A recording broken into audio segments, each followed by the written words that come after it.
WhatsApp everyone, कैसे हो आप सब। So I hope you all are fine. तो हम लोग अपने applications of time speed and distance chapter पे थे एंड उसके LOD1 के क्वेश्चंस हम कर रहे थे।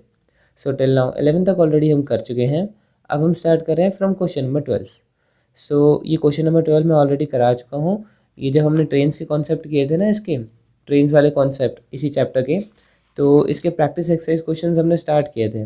ऑलराइट, सो उसमें ये लास्ट क्वेश्चन था। देखो ये बिल्कुल सेम क्वेश्चन है, क्वेश्चन नंबर 30। सो ये क्वेश्चन मैं ऑलरेडी करा चुका हूँ अपने ट्रेन्स वाली वीडियो में। जब हमने ट्रेन से कॉन्सेप्ट की वीडियो करे थे ना, आप थोड़ा सा ही इस वीडियो से पहले जाओगे, आपको मिल जाएगी वीडियो। तो अगर आपको इसका सोल्यूशन चाहिए तो ट्रेन्स वाले कॉन्सेप्ट में आप देख लेना, ठीक है। सो अब हम क्वेश्चन नंबर 13 से स्टार्ट करते हैं। Alright, so question number 13, location of B is north of A and location of C is west of A. The distances AB and AC are 5 kilometers and 12 kilometers respectively. The short distance in kilometers between the location B and C is okay.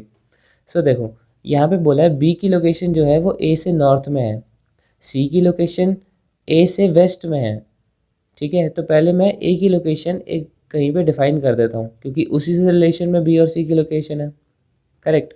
So let's say A की location यहाँ पर है, ठीक है। ये location है A की। अब बोला है location of B is north of A, A के नॉर्थ में B की लोकेशन है। तो लेट्स से ये देखो, नॉर्थ वेस्ट ईस्ट साउथ हम कैसे बनाते हैं, this is north and north के राइट में क्या होता है, ईस्ट, एंड अपोजिट में साउथ एंड लेफ्ट में वेस्ट, ऐसे ही होता है, ठीक है। तो ये बोला है कि A के नॉर्थ में B की लोकेशन है, ठीक है। तो B कहीं यहाँ पर होगा, let's say this is B's location and location of C is west of A, और जो C की लोकेशन है वो A के वेस्ट में है, मतलब लेफ्ट साइड में है। तो लेट्स से C कहीं यहाँ पर है, ठीक है। सो अब वो बोल रहा है the distances AB and AC are 5 kilometres and 12 kilometres respectively. तो AB की डिस्टेंस कितनी है, 5 किलोमीटर्स, AC की डिस्टेंस कितनी है, 12 किलोमीटर्स। हमसे पूछा है the shortest distance in kilometres between location B and C is. B और C में शॉर्टेस्ट डिस्टेंस कौन सा होता है भाई, जो बिल्कुल स्ट्रेट लाइन है वही शॉर्टेस्ट डिस्टेंस है, करेक्ट। अब यहाँ से जाएंगे तो शॉर्टेस्ट नहीं है, यहाँ से जाएंगे तो शॉर्टेस्ट नहीं है, बिल्कुल स्ट्रेट लाइन जो है वो शॉर्टेस्ट है, ठीक है। तो एक ये ट्राइंगल बन गया है, दो साइड्स हमें गिवन है और थर्ड साइड हमें निकालनी है। ऑलराइट, अब जब भी हम बिल्कुल नॉर्थ बिल्कुल वेस्ट हम ऐसे बोलते हैं ना, तो यहाँ पे ये 90 डिग्रीज बनता है, क्योंकि हमने नॉर्थ वेस्ट नहीं बोला, हमने नॉर्थ ईस्ट नहीं बोला, हमने बिल्कुल स्ट्रेट नॉर्थ और बिल्कुल स्ट्रेट वेस्ट बोला है। तो बिल्कुल 90 डिग्री फॉर्म करता है, ठीक है। सो ये 90 डिग्री यानी कि राइट एंगल ट्राइंगल है, ठीक है। एंड जैसे ही हमें पता चलता है राइट एंगल ट्राइंगल है, हम थर्ड साइड कैसे निकालते हैं, पाइथागोरस थ्योरम यूज़ करके, करेक्ट। अब जिनको ऑलरेडी ज्योमेट्री जिनकी अच्छी है उन्हें पता होगा ये 5, 12 और 13 का पाइथागोरस ट्रिपलेट बनता है ना। हम ये याद कर लेते हैं 5, 12 और 13, मतलब 5 अगर इधर है 12 अगर इधर है तो सबसे बड़ी साइड कितनी होगी, 13 किलोमीटर्स, ठीक है। अब जिनको ये नहीं पता वो पाइथागोरस थ्योरम लगा सकते हैं, है ना, पाइथागोरस थ्योरम। अब वो क्या कहती है, हाइपोटेनस का स्क्वायर इक्वल्स टू परपेंडिकुलर का स्क्वायर प्लस बेस का स्क्वायर, करेक्ट। तो यहाँ पे बेस क्या है, 12 किलोमीटर्स, तो 12 का स्क्वायर, पी क्या है, perpendicular is 5 kilometres and hypotenuse is, ये हमें फाइंड करनी है, ठीक है। सो एच का स्क्वायर इक्वल्स टू 5 का स्क्वायर इज 25 प्लस 12 का square is 144 and H square आपके पास आ गया 169, और 169 जो होता है वो 13 का स्क्वायर होता है, correct. So square cancel and hypotenuse की वैल्यू आ गई हमारे पास 13 kilometres. So therefore the shortest distance between B and C is 13 kilometres is your answer, option number B। सो मैं तो आपको रिकमेंड करूँगा जो भी पाइथागोरस ट्रिपलेट्स है ना उन्हें याद कर लो, कुछ कुछ इंपॉर्टेंट है, मैं आपको लिख देता हूँ। देखो, एक तो 3, 4 एंड 5 है, ऑलराइट। एक 5, 12 एंड 13 है, एक 7 और आई थिंक हाँ 24 एंड 25 है, एंड एक 8, 15 एंड 17 है, एंड लास्टली 9, 40 एंड 41 है। ये पाइथागोरस ट्रिपलेट जो है ये बहुत इंपॉर्टेंट है, एंड इसमें भी जो शुरुआत के दो हैं ये मोस्ट इंपॉर्टेंट है। और जो भी ज्योमेट्री, जैसे ज्योमेट्री में फोकस करके चल रहा है तो उन्हें ही पाइथागोरस ट्रिपलेट याद होने चाहिए। तो उससे क्या होता है, फ्यू सेकंड्स में हो जाता है। अभी देख के ही कोई भी बच्चा अगर प्रो होगा तो देख के ही बता देगा ये 5 12 तो ये 13 होगा, इतना करने की ज़रूरत ही नहीं पड़ती। Correct. Now question number 14। A thief running at 8 kilometers per hour is chased by a policeman whose speed is 10 kilometers per hour. If the thief is 100 meters ahead of the policeman, the time required for the policeman to catch the thief will be okay. तो यहाँ पे वही चोर police की कहानी है। एक thief है, उसकी स्पीड दे दी है 8 किलोमीटर्स पर आवर और पुलिसमैन उसके पीछे दौड़ रहा है जिसकी स्पीड है 10 किलोमीटर्स पर आवर। अब अगर थीफ 100 मीटर अहेड है पुलिसमैन से, ठीक है, तो लेट्स से पुलिसमैन इधर है और जो थीफ है वो यहाँ है, ठीक है, दोनों की दूरी कितनी है, 100 मीटर की। ऑलराइट, अब पुलिस भी थीफ की तरफ भाग रही है और थीफ भी मतलब पुलिस से दूर राइट डायरेक्शन में जा रहा है, ठीक है। अब पुलिस की स्पीड दे दी है 10 kilometres per our and thief की दे दी है 8 किलोमीटर्स पर आवर। तो ये पूछा है कि पुलिस जो है वो थीफ को कितने टाइम में पकड़ लेगी, टाइम हमसे पूछा है। तो देखो, हमने रिलेटिव डिस्टेंस का एक कॉन्सेप्ट पढ़ा था, रिलेटिव स्पीड, सॉरी, ठीक है। सो रिलेटिव स्पीड क्या कहती है, जैसे दो मूविंग ऑब्जेक्ट हैं तो इसकी स्पीड 10 है, इसकी स्पीड 8 है, लेकिन इसके रिस्पेक्ट में इसकी स्पीड कितनी हुई, है ना, तो वो होता है 10 माइनस 8 सेम डायरेक्शन में। और अगर ऑपोजिट डायरेक्शन होते तो हम स्पीड्स को ऐड करते, ठीक है। तो जिन्हें रिलेटिव स्पीड कॉन्सेप्ट नहीं पता, आप पहले वो सीख लेना, फिर ये क्वेश्चन आपको अच्छे से समझ में आ जाएगा। सो रिलेटिव स्पीड इसमें यहाँ पर कितनी हो गई, सेम डायरेक्शन है तो सेम डायरेक्शन में स्पीड माइनस होती है, तो 10 माइनस 8 यानी कि 2 किलोमीटर्स पर आवर, ठीक है। एंड डिस्टेंस कितनी है, डिस्टेंस है इन दोनों के बीच में 100 मीटर्स की। ऑलराइट, सो बताओ टाइम कितना लगेगा इन्हें। तो टाइम क्या होता है, डिस्टेंस अपॉन स्पीड। सो 100 अपॉन 2, क्या 50 आंसर होगा, नहीं, वाई, क्योंकि ये मीटर्स में दे रखा है एंड ये किलोमीटर्स पर आवर में। तो अगर मुझे स्पीड को किलोमीटर्स पर आवर से मीटर पर सेकंड में करना हो तो हम क्या करते हैं, मल्टीप्लाई बाय 5/18। सो 2 इंटू 5/18 यानी कि 5/9 मीटर पर सेकेंड, ठीक है। अब ये भी मीटर्स में आ गया, ये भी मीटर पर सेकेंड में आ गई है। तो अब मैं ये वाली स्पीड लिख लेता हूँ, तो यहाँ 5 आएगा और 5/9 तो 9 ऊपर चला जाएगा, ठीक है। सो 5 टाइम्स 20 एंड 9 2 ज़ा 180, सो 180 मीटर्स इज़ योर आंसर। अब क्वेश्चन में क्या बोला था, सॉरी मीटर्स नहीं, माय बैड, ये सेकेंड्स है। सो क्वेश्चन में बोला था टाइम निकालने को और टाइम हमने सेकेंड्स में निकाला है, ऑप्शंस दे रखे हैं मिनट्स में, तो सेकेंड्स को मिनट्स में कैसे करते हैं, डिवाइड बाय 60, है ना। सो 6 times 3, so therefore 3 minutes is your answer, option number B. Now question number 15. Johnny Scottish walked 12 kilometers to reach the station from his house. Then he boarded a train whose average speed was 120 kilometers per hour and thus he reached his destination. In this way, he took a total of 8 hours. If the average speed of the entire journey was 99 kilometers per hour, the average speed of walking is okay. So Johnny Scottish नाम का एक व्यक्ति था, ठीक है, वो पहले walk करता है 12 किलोमीटर्स के लिए स्टेशन पहुंचने के लिए, है ना। सो वो घर से, होम से स्टेशन जाता है चल के और ये डिस्टेंस थी 12 किलोमीटर्स की, ठीक है। एंड देन वो क्या करता है, स्टेशन से ट्रेन पकड़ता है और अपनी डेस्टिनेशन पे पहुंच जाता है। तो स्टेशन से अपनी डेस्टिनेशन पे पहुंच जाता है, तो उसने ये चीज़ कवर करी, ठीक है। सो यहाँ से यहाँ तक तो उसने वॉकिंग से कवर किया, यहाँ से यहाँ तक उसने ट्रेन से कवर किया। ऑलराइट, अब आगे बढ़ते हैं। Then he boarded a train whose average speed is 120 kilometres per hour. अच्छा, ट्रेन की जो एवरेज स्पीड थी वो थी 120 kilometres per our. Alright, and दस ही रीच्ड हिज डेस्टिनेशन, और फिर वो डेस्टिनेशन पहुंच जाता है। In this way he took a total of 8 hours. ये पूरे ड्यूरेशन में उसे 8 घंटे का समय लगता है। अब ये बोला है अगर एवरेज स्पीड पूरी एंटायर जर्नी की 99 किलोमीटर्स पर आवर है, तो बताओ एवरेज स्पीड ऑफ वॉकिंग कितनी हो गई। वॉकिंग की हमें स्पीड निकालनी है, तो लेट्स से पहले एवरेज स्पीड लेके चलते हैं।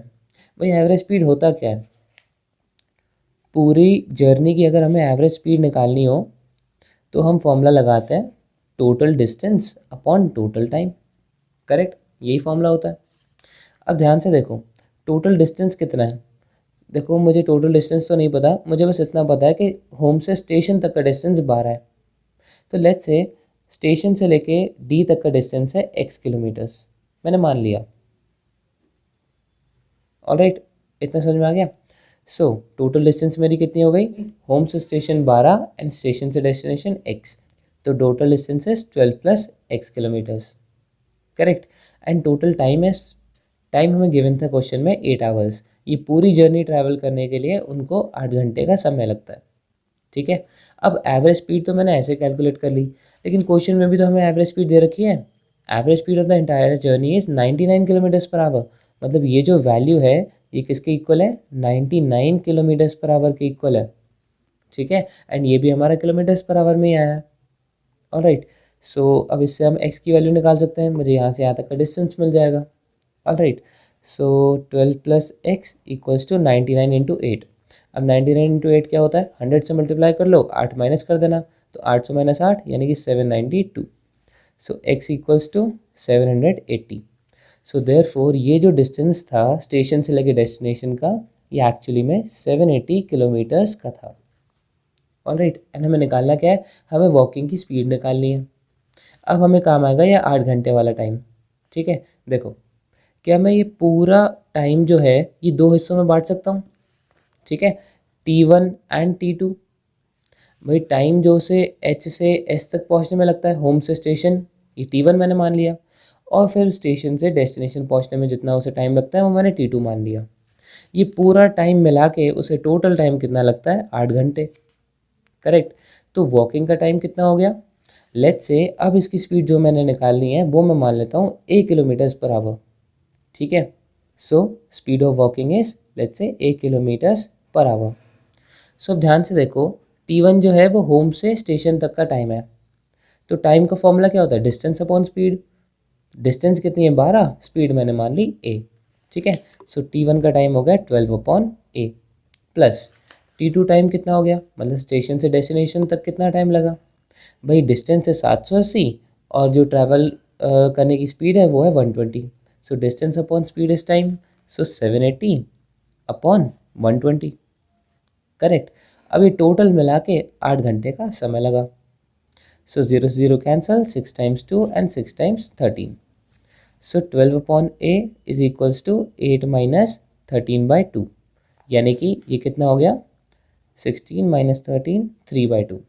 सो यानी कि 12 अपॉन a जो है वो 3/2 के इक्वल है।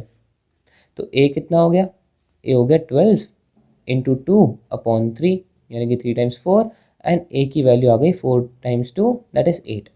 और ये 8 था क्या, ये थी वॉकिंग करने की speed. So average speed of walking is 8 क्या है, kilometres per our. Yes, so 8 kilometres per our is your answer, option number A.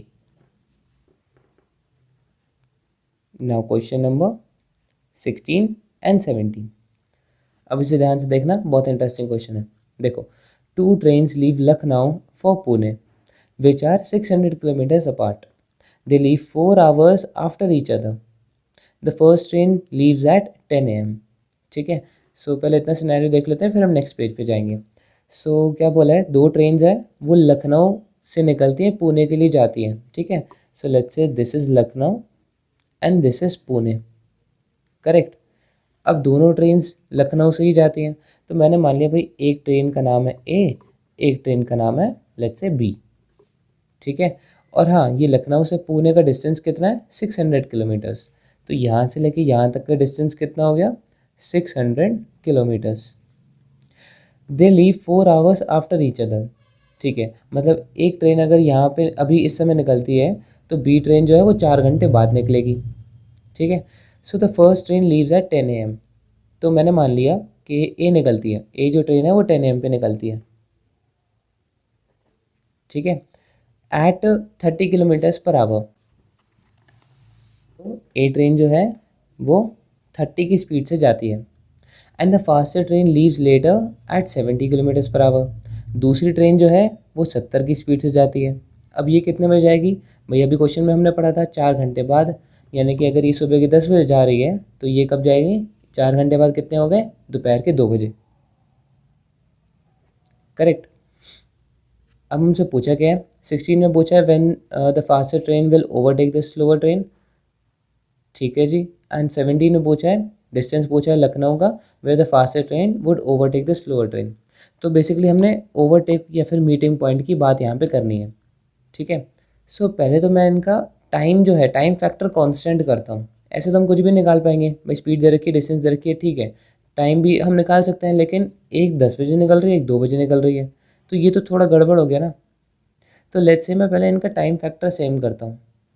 तो लेट्स से 2 बजे ए कहाँ पे था भाई, बी जो है वो 2 बजे निकल रही है, ए कहाँ पे था 2 बजे। सो ए ने इस 4 घंटे में कितना डिस्टेंस कवर किया। सो ए की स्पीड थी 30 किलोमीटर्स पर आवर, तो 1 घंटे में 30, तो 4 घंटे में 4 3 ज़ा 120 किलोमीटर्स। मतलब 2 बजे के समय में ए कहीं यहाँ पे आ गया होगा। ठीक है। अब ए जो है वो यहाँ से लेके यहाँ तक आ गया, दिस इज़ ए। और ये डिस्टेंस कितनी है, ये डिस्टेंस है आपकी 120 किलोमीटर की। ठीक है। अब आपको रिलेटिव स्पीड का कॉन्सेप्ट यहाँ पे दिख गया होगा। देखो वही बात हुई थी जब वही पुलिस और थीफ की थी, है ना, ये यहाँ से भाग रहा है, ये यहाँ से भाग रहा है सेम डायरेक्शन में, डिस्टेंस इन दोनों के बीच में 120 किलोमीटर है। तो बताओ कितना टाइम लगेगा उन्हें आपस में मिलने के लिए। तो रिलेटिव स्पीड कितनी हो गई, रिलेटिव स्पीड इज 70 माइनस 30, क्योंकि सेम डायरेक्शन में हम माइनस करते हैं, that is 40 kilometres per our. Distance कितना हो गया इन दोनों के बीच में, है ना। अब देखो टाइम फैक्टर सेम है ना, ये भी हम 2 बजे की ही बात कर रहे हैं, 2 बजे के टाइम पे ए यहाँ पे था, बी यहाँ पे था। सो डिस्टेंस कितना है इन दोनों के बीच में, 120 किलोमीटर का। तो भाई कितना टाइम लगेगा बी को ए से ओवरटेक करने में या फिर मीट करने में। ठीक है। So time equals to distance upon speed, that is 3 घंटे बाद। 3 घंटे बाद बी जो है वो ए को ओवरटेक कर लेगी। अब हमें क्वेश्चन नंबर 16 में पूछा क्या था, when the faster train will overtake the slower train. Faster train obviously B है, तो बी ए को कब ओवरटेक करती है भाई, 3 घंटे बाद ओवरटेक करती है। लेकिन ये 3 घंटे कब से हैं, 10 बजे से हैं या 2 बजे से हैं। ऑब्वियसली 2 बजे का हमने सिनेरियो लिया है ना, 2 बजे बी यहाँ पर है, ए यहाँ पर है। तो अब 3 घंटे बाद वो आपस में मिलते हैं या फिर बी ए को ओवरटेक करती है। सो 3 घंटे 2 बजे के बाद कितने हो गए, 3 + 2, यानी कि 5 बजे वो लोग मिलते हैं। So 5 PM is your answer, option number C. Next देखते हैं, what is the distance from Lucknow where the faster train would overtake the slower train. अब भाई ये फास्टर ट्रेन ने ए को ओवरटेक तो कर लिया, लेकिन डिस्टेंस क्या था उसका लखनऊ से, ये हमसे पूछा है। तो लेट्स से भाई बी यहाँ पर है, ए यहाँ पर है, दोनों कहीं मिलके यहाँ पर मीट करे होंगे, this is the meeting point, है ना। जितनी देर में ए यहाँ से यहाँ तक पहुँचा, बी यहाँ से यहाँ तक पहुँच गया। ठीक है, ये मीटिंग पॉइंट है, यहाँ पर बी ने जो है वो ए को ओवरटेक किया था। तो बस हमसे ये पूछा ये डिस्टेंस लखनऊ से कितना था। ठीक है। अब ध्यान से देखो, जब भी मीटिंग होती है ना तो टाइम हमेशा सेम होता है कि भाई बी भी यहाँ से यहाँ तक गया। करेक्ट। हमने अभी 5 बजे की बात की ना, 3 घंटे में, तो 3 घंटे में बी जो है वो यहाँ से यहाँ तक पहुँच गया और ए जो है वो यहाँ से यहाँ तक पहुँच गया। करेक्ट। तो इन दोनों में से कोई भी आप उठा लो, लेट्स से मैं बी उठाता हूँ। सो 3 घंटे में बी ने कितना डिस्टेंस कवर किया होगा, 70 multiplied by 3, speed into time ही तो हम करते हैं, 70 मल्टीप्लाइड बाय 3 यानी कि 210 किलोमीटर। यानी कि लखनऊ से लेके मीटिंग पॉइंट तक का जो डिस्टेंस है वो 210 किलोमीटर है। हमारा आंसर आ गया। अच्छा, अगर हम ए का लेके चलते तो भी आ जाता। ए जो है उसने 3 घंटे में मीटिंग पॉइंट में पहुंचा यहाँ पे, तो 3 घंटे बाद ये डिस्टेंस कितना हो गया, 3 multiplied by 30 that is 90 kilometres. तो अब बताओ यहाँ पे मीटिंग पॉइंट का डिस्टेंस या फिर ओवरटेक का डिस्टेंस जो भी बोलो, ये लखनऊ से कितना दूर है भाई, 90 + 120 210। तो आप ए का लेके भी कर सकते हो और डायरेक्ट बी का भी निकाल सकते हो, है ना। सो 17 क्वेश्चन में देखो, सो बी का लिख के मैं कर देता हूँ। सो 70 किलोमीटर्स पर आवर बी की स्पीड थी, 3 घंटे बाद ओवरटेक किया, तो डिस्टेंस कितनी हो गई, 70 multiplied by 3 that is 210 kilometers. So therefore option number D is your answer. So that is it for this video. These were the solutions from 12 to 17. I hope आप लोगों को समझ में आया होगा। कोई भी प्रॉब्लम हो तो उसे कमेंट सेक्शन में पूछ लेना, एंड अगर वीडियो अच्छी लगी So do not forget to like, share and subscribe to our channel. And thank you so much for watching. Keep learning.